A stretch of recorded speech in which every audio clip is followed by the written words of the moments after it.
Hey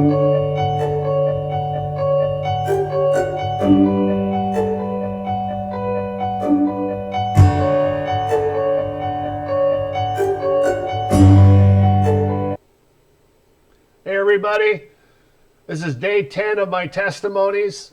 When we were church planting, we did a lot of different things to connect with people, and one of the things we did was plan fun activities and provide food.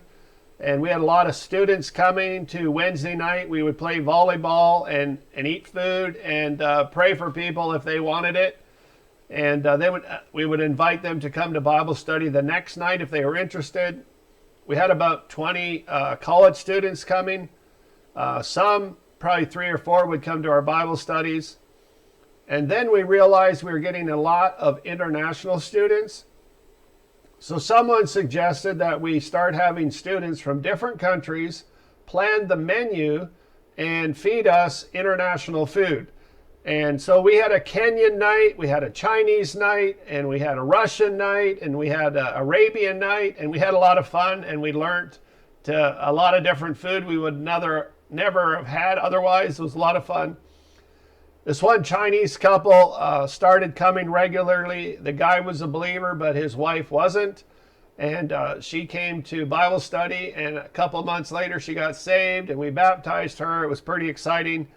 And they moved away, but they stayed in contact, and it's just neat how God does that. One day I was going door to door and offering to pray with people and share the gospel. This young woman opens her door and says, "Yeah, come in, we need prayer."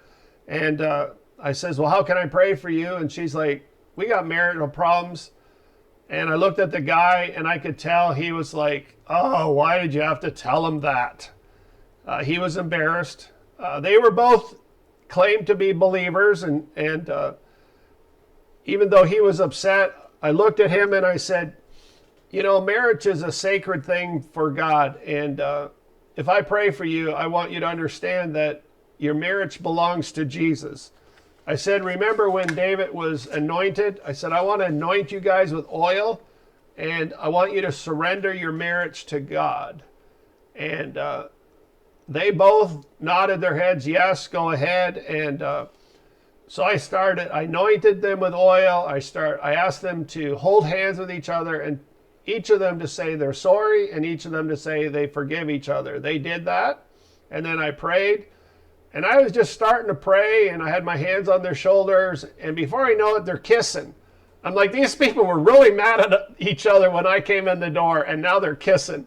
And they were happy, and they thanked me for coming and saving their marriage. And they graduated from college that year, and they wrote me a letter about 2 years later, and they thanked me again. They were happily married and doing well.